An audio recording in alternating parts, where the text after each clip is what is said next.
Hello students, we are starting chapter 5 that is surface chemistry. Okay. So इसके नाम से पता चल रहा है surface chemistry means we need to deal with the phenomena that are taking place at surface. It is the branch of chemistry. Surface chemistry is the branch of chemistry which deals with the phenomena that occurs at the surface or interfaces. देखो surface दो चीज़ें हमें देखनी है इसमें, जैसे surface and bulk. यहाँ पे देखो, जैसे कि इसको वाटर कंसिडर कर लेते हैं. ठीक है, तो वाटर के अंदर जितने पार्टिकल्स अंदर है उसको बोलेंगे हम they are bulk particles. Okay, वो बल्क में है. और जो सरफेस पे, जैसे ये सरफेस पे है, ये और भी पार्टिकल्स हो सकते हैं सरफेस पे. ठीक है, सो यहाँ जो भी फिनोमिना होगा, यहाँ जो भी हमें एक्टिविटीज़ दिखेगी वो हमें इस यूनिट में पढ़नी है, जिसको बोलेंगे हम surface phenomena. These are the bulk particle and these are the surface particle. इसको जो अंदर जितना भी होता है उसको हम बल्क बोलते हैं, और जो सरफेस पे होता है उसको सरफेस बोलते हैं. अच्छा, जैसे कि एक सॉलिड है, एक गैस है. जैसे कोई गैस है उस वो, या एक लिक्विड है, एक गैस है, वो आपस में एक दूसरे से किसी सरफेस पे जुड़े हुए हैं. ठीक है, तो उसको हम एक दूसरे से कैसे शो करेंगे कि वो एक दूसरे के ऊपर अटैच है? या तो उसमें हम डैश यूज़ करेंगे, स्लैश यूज़ करेंगे, या फिर hyphen. This is hyphen, this is slash. हम इनको यूज़ कर सकते हैं किसमें? दो पार्टिकल्स जो आपस में एक दूसरे से सरफेस से टच हो रखे हैं. जैसे सॉलिड के ऊपर मान लो कोई गैस चिपकी हुई है, तो उसको हम ऐसे शो कर सकते हैं. अच्छा, एक बात और, अगर हम ये सोचते हैं कि जैसे कोई भी सरफेस नीट एंड क्लीन है, तो ऐसा नहीं है. हमें उस सरफेस को नीट एंड क्लीन करने के लिए, मतलब उसके ऊपर सरफेस पे से सारे पार्टिकल्स हट जाएं, उसके लिए हाई वैक्यूम चाहिए होता है. और हाई वैक्यूम भी कितना? 10⁻⁸ to 10⁻⁹ इतने वैक्यूम पे हो सकता है. और मेटल्स पे तो इवन देन जो सरफेस होता है वो कम्प्लीटली क्लियर नहीं हो पाता. ठीक है, इतने कम प्रेशर पे हमें वैक्यूम बनाना होता है, तब जाके वो पार्टिकल्स उससे सरफेस से हटते हैं. अच्छा, इसमें जो हमें सबसे पहले पढ़ना है सरफेस केमिस्ट्री में, वो हमें पढ़ना है adsorption. AD. It is not absorption, it is adsorption. Okay, what is adsorption? किसी भी सरफेस के ऊपर जो पार्टिकल्स आके स्टिक हो जाते हैं, चिपक जाते हैं, ठीक है, दैट इज कॉल्ड एड्जॉर्प्शन. जैसे कि मान लो हम बोर्ड पे चौक से लिख रहे हैं, या मैं पेन से इसके ऊपर लिख रहा हूँ, तो क्या हो रहा है? जो इंक पार्टिकल्स हैं वो जाके इस सरफेस पे जाके चिपक रहे हैं. That is called adsorption. They are being adsorbed on this surface. Okay, so adsorption is the accumulation of molecules at the surface rather than in the bulk. Molecules जो होते हैं वो सरफेस के ऊपर एक्यूमुलेट हो जाते हैं, जबकि बल्क में नहीं होते, तो हम उसको क्या बोलते हैं? एड्जॉर्प्शन बोलते हैं. अगर बल्क में चले जाते हैं तो हम क्या बोलेंगे? उसको एब्जॉर्प्शन बोलेंगे. मतलब अभी बताया था ना, बल्क मतलब अंदर, उसके अंदर चले जाते हैं, तो हम उसको एब्जॉर्प्शन बोलेंगे, अदरवाइज उसको एड्जॉर्प्शन बोलते हैं. ठीक है, इस अच्छा, एक और बात, जैसे कि बल्क में भी कैसे जाते हैं? सपोज तुम्हारे पास कुछ कॉटन है, कॉटन को तुमने वाटर में डाल दिया, तो वाटर पार्टिकल्स क्या चले जाएंगे, क्या होंगे? कॉटन के अंदर चले जाते हैं, उसके बल्क में चले जाते हैं. That is called absorption. Cotton जो है उसके सारे वाटर पार्टिकल्स को अपने अंदर एब्जॉर्ब कर लेती है. ठीक है, और हम पढ़ रहे हैं सिर्फ अगर सरफेस के ऊपर जाके जमा होता है उसकी बात. जैसे पेंट कर रहे हैं हम वॉल पे, तो वो सिर्फ सरफेस पे होता है, वो वॉल के अंदर नहीं जाता. That is also called adsorption. Adsorption के टू पार्ट्स होते हैं, एड्जॉर्बेट एंड एड्जॉर्बेंट. ठीक है, एड्जॉर्बेट क्या होगा? जिसको हम एड्जॉर्ब कराते हैं. और एड्जॉर्बेंट क्या होता है? जिस सरफेस पे एड्जॉर्ब होता है. लाइक अगर हम पेंट कर रहे हैं वॉल पे, तो क्या होगा? वॉल जो होगी वो तो एड्जॉर्बेंट होगी, मतलब उसके ऊपर एड्जॉर्प्शन हो रहा है. एंड पेंट क्या होगा? एड्जॉर्बेट होगा, मतलब इसका एड्जॉर्प्शन हम करा रहे हैं. The molecular species substance which accumulates at the surface is called adsorbate, and the material on the surface of which adsorption takes place is called adsorbent. अच्छा, क्या होता है अगर हमने एड्जॉर्प्शन करा दी और हम क्या कर रहे हैं? एड्जॉर्प्शन को ख़त्म कर रहे हैं वापस से. जैसे कि मान लो वही बात है, वही एग्जांपल ले लेते हैं. लाइक पेंट जो है वो किसी सरफेस के ऊपर है, अगर हमने उस पेंट को हटाना है, ठीक है, मतलब removal of that adsorbate on the adsorbent is called desorption. Adsorption का मतलब ऐड हो रहा है उसके ऊपर, डिसॉर्प्शन का मतलब उससे हट रहा है. So the process of removing an adsorbed substance from a surface on which it is adsorbed is called desorption. इसमें भी हमने डिसॉर्प्शन किया है. बहुत ज़्यादा हाई वैक्यूम पे क्या होता है? पार्टिकल्स उससे हट जाते हैं, तो उसको डिसॉर्प्शन बोलते हैं. अच्छा, क्या डिफरेंसेस होते हैं एड्जॉर्प्शन एंड एब्जॉर्प्शन में? एब्जॉर्प्शन का हमें ज़्यादा कुछ लेना देना नहीं है, सिर्फ हमें कुछ डिफरेंसेस पढ़ने हैं। अभी बताया adsorption is a surface phenomena, it is a bulk phenomena. ठीक है, जो पार्टिकल्स होते हैं अंदर बल्क में जमा हो जाते हैं और यहाँ पे क्या होता है, सिर्फ और सिर्फ सरफेस पे। एड्जॉर्प्शन जो होता है शुरू में बहुत फास्ट होता है, बाद में स्लो होता जाता है। देखो कैसे होगा, जैसे कि हम एग्जांपल ले सकते हैं। ये पर्टिकुलर मान लो एक सरफेस है, इसके ऊपर हमें एड्जॉर्प्शन कराना है। मान लो एयर का ही एड्जॉर्प्शन कराना है, ठीक है, किसी गैस का एड्जॉर्प्शन कराना है, H2 गैस का एड्जॉर्प्शन कराना है हमने इस पर। क्या होगा, शुरू में पूरा का पूरा सरफेस एरिया ब्लैंक है, तो जितने भी पार्टिकल्स इससे टकराएंगे मोस्टली वो जाके इसके ऊपर एड्जॉर्ब हो जाएंगे। लेकिन टाइम के साथ क्या होगा, सरफेस एरिया भरता जा रहा है, भरता जा रहा है, तो इसका मतलब जो पार्टिकल्स, अब जैसे मान लो इतना सरफेस एरिया भर चुका है कुछ देर बाद, ठीक है, जो पार्टिकल्स सिर्फ यहाँ टकराएंगे वो तो एड्जॉर्ब होंगे, जो यहाँ टकराएंगे वो एड्जॉर्ब नहीं होंगे। इसका मतलब क्या होगा, शुरू में तो एड्जॉर्प्शन बहुत फास्ट होगा लेकिन बाद में स्लो हो जाता है। सो initially rate of adsorption is rapid and then after it slows down, but in case of absorption takes place uniformly. Okay, then after the concentration of adsorbate is much more on surface than in bulk। देखो mainly तो surface पे ही concentration होती है, that's why it is called adsorption. और absorption में क्या होता है, एब्जॉर्प्शन में पूरे बल्क में यूनिफॉर्म होती है, ये नहीं है कि कहीं ज़्यादा कहीं कम, धीरे धीरे जाके सारे बल्क में चली जाती है अंदर तक, जो भी पार्टिकल हमने एब्जॉर्ब किया कराया है किसी सरफेस पे या किसी मटेरियल में। एग्जाम्पल देखो, ये एग्जाम्पल बहुत इंपॉर्टेंट है। सिलिका जेल जो होती है, सिलिका जेल लाइक तुम लोगों ने देखा होगा, छोटी छोटी जेल्स आती हैं, जेल सिलिका जेल बैग्स आते हैं, शूज़ में आते हैं, क्लॉथ्स में आते हैं या किसी और डब्बे में आते हैं। तो वो सिलिका जेल बैग्स का क्या काम क्या होता है कि उसके अंदर मॉइस्चर ना जाए, अगर मॉइस्चर चले जाते हैं उनको अपने ऊपर एड्जॉर्ब कर लेते हैं। ओके, तो डिहाइड्रेटिंग एजेंट की तरह काम करते हैं, जो वाटर पार्टिकल्स हैं उनको सिलिका जेल अपने ऊपर एब्जॉर्ब कर लेती है। अगर हम कैल्शियम क्लोराइड की बात करें, कैल्शियम क्लोराइड एब्जॉर्ब करता है पार्टिकल्स को अपने अंदर, ठीक है, ये भी डिहाइड्रेटिंग एजेंट है, ये भी डिहाइड्रेटिंग एजेंट है। ये एब्जॉर्प्शन के थ्रू डिहाइड्रेशन करता है और ये एड्जॉर्प्शन के थ्रू डिहाइड्रेशन करता है। अच्छा, then after when both adsorption and adsorption, कई बार ऐसा होता है कि adsorption भी हो रहा है और absorption भी हो रहा है, if they both takes place simultaneously then it is called sorption, then it is called sorption। अब देखो मैकेनिज्म क्या है एड्जॉर्प्शन का, बड़ा इजी सा मैकेनिज्म है, एक बार में समझ में आ जाएगा।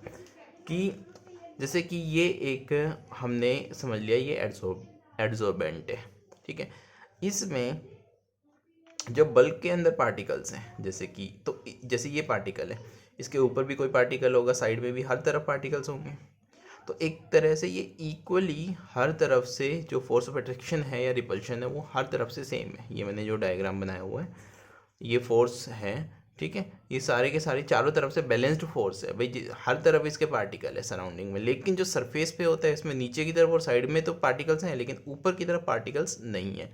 और ऊपर की तरफ पार्टिकल्स ना होने की वजह से ये जो है इसकी फोर्स बैलेंस नहीं हो पाती है, और इसी के लिए अगर ये ऊपर इसके ऊपर पार्टिकल्स अक्यूमुलेट कर लेता है देन आफ्टर इसकी फोर्स बैलेंस होने के चांसेस होते हैं। इसीलिए क्या होगा, जो सरफेस पार्टिकल्स होते हैं वो अपने ऊपर जो दूसरे पार्टिकल्स हैं उनको अपने ऊपर एड्जॉर्ब करा लेते हैं, ठीक है, ताकि इनकी जो ये फोर्सेस हैं वो बैलेंस हो जाए। यही मैकेनिज्म है, इसी वजह से क्या होता है, एड्जॉर्प्शन होता है। Adsorption arises because the particles on the surface and the in the bulk are not in the same environment। देखो इसके अंदर environment अलग है, particles चारों तरफ है इसमें, लेकिन इसमें चारों तरफ नहीं है। Inside the bulk all the forces on the particle are mutually balanced, but on the surface the particles are not surrounded by the atoms or molecules of their kind and on all sides, and hence they possess unbalanced or residual attractive forces। और वो जो attractive forces होती है they are responsible for the adsorption. अच्छा, ये surface area जो मतलब जितना इंक्रीज होगा उससे क्या होगा, उतना ही एड्जॉर्प्शन इंक्रीज होता है। और इसको हम कैसे देखते हैं, surface area per unit mass of a substance if increases then extent of adsorption increases.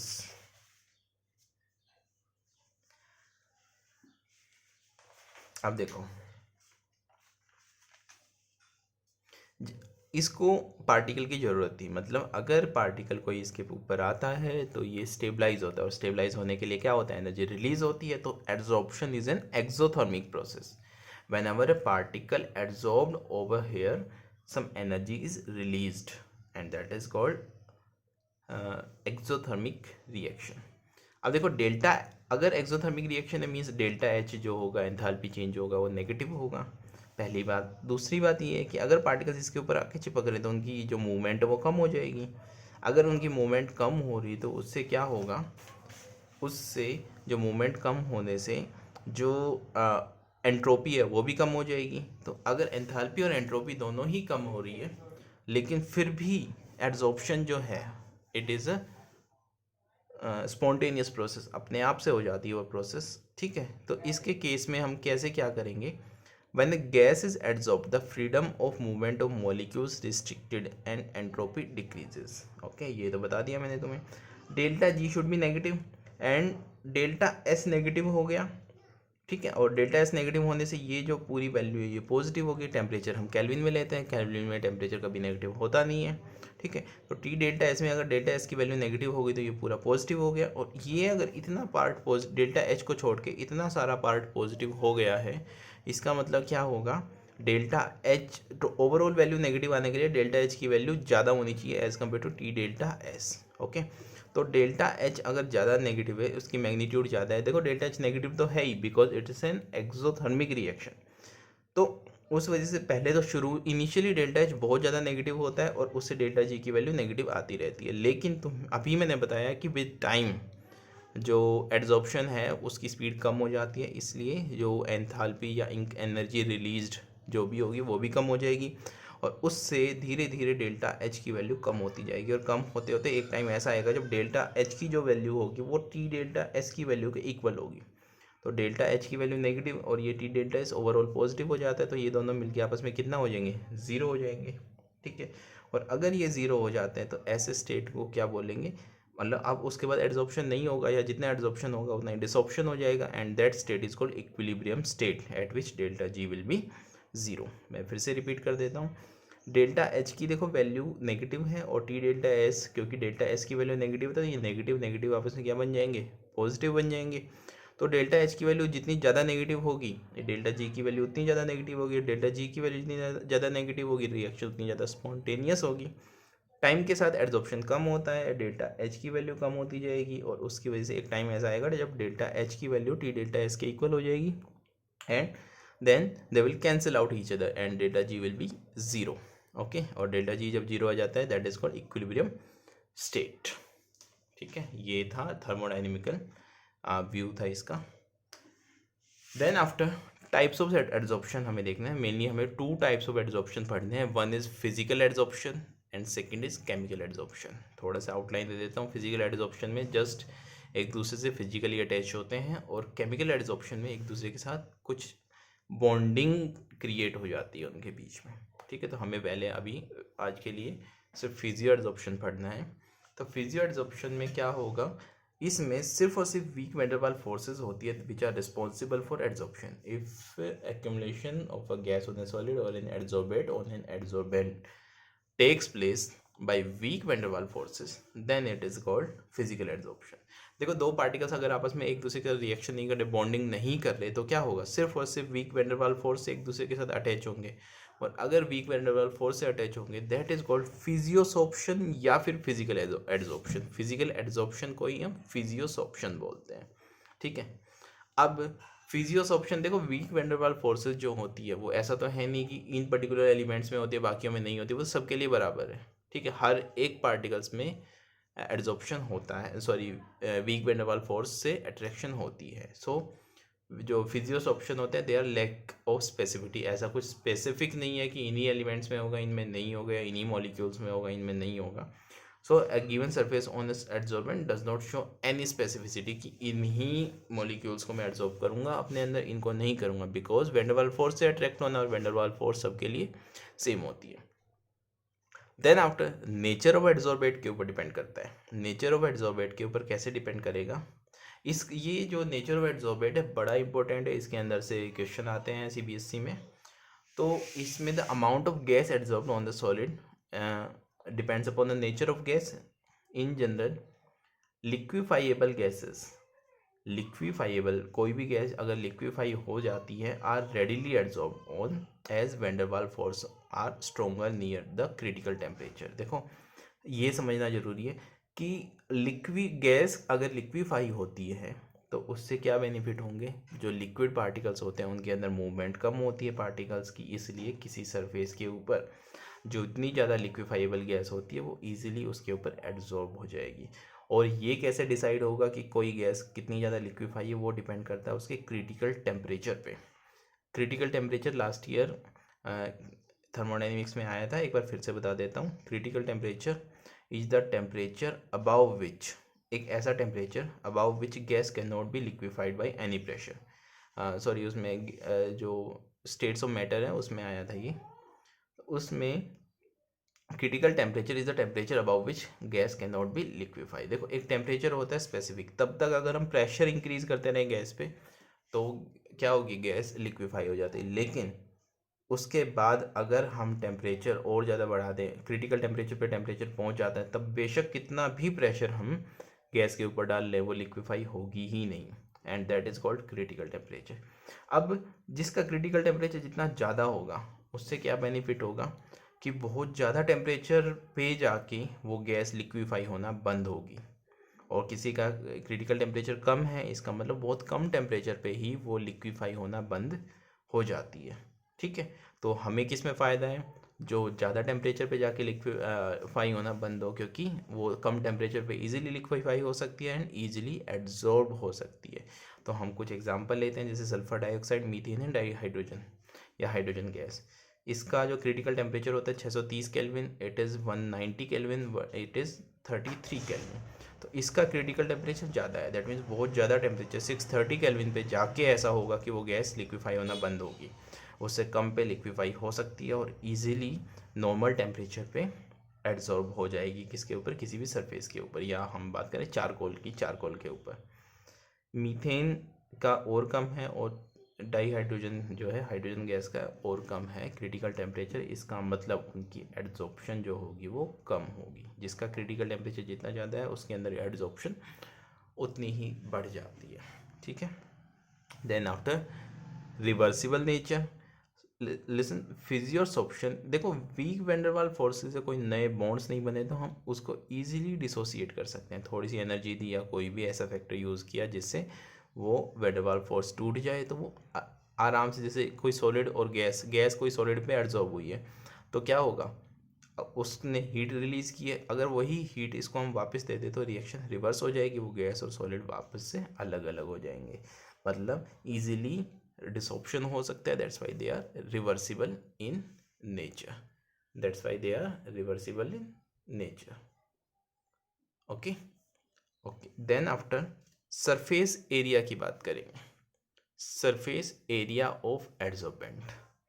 Surface area of adsorbent में क्या होगा, देखो जितना ज़्यादा हम सरफेस एरिया इंक्रीज़ करते हैं, सरफेस एरिया इंक्रीज़ होने से क्या होता है, जो पार्टिकल्स हैं वो ज़्यादा कांटेक्ट में आएंगे और जितने ज़्यादा एड्जॉर्बेट पार्टिकल ज़्यादा कांटेक्ट में आएंगे और ज़्यादा एड्जॉर्प्शन होगा. इसीलिए जो पाउडर पार्टिकल है, पाउडर फॉर्म में क्या होता है, सरफेस एरिया इंक्रीज़ हो जाता है. या पोरस फॉर्म में अगर किसी चीज़ में हम पोर्स कर देते हैं तो उसका सरफेस एरिया इंक्रीज़ हो जाता है, और जितना सरफेस एरिया इंक्रीज़ होगा एड्जॉर्प्शन उतना ही ज़्यादा होगा. ठीक है. एक और बात इसकी क्या कैरेक्टरिस्टिक है, एंथैल्पी ऑफ एड्जॉर्प्शन. अभी बताया था मैंने, एंथैल्पी ऑफ एड्जॉर्प्शन हमेशा नेगेटिव होती है, मीन्स हमेशा एनर्जी रिलीज होती है. लेकिन क्योंकि इसमें कोई स्पेसिफिक बॉन्ड नहीं बनते, सिर्फ weak van der Waals forces होती है, दैट्स वाई जो फिजिकल एड्जॉर्प्शन होता है उसके अंदर जो बहुत कम एनर्जी रिलीज होती है, और you can say enthalpy of adsorption is low. This is all for today. Thank you.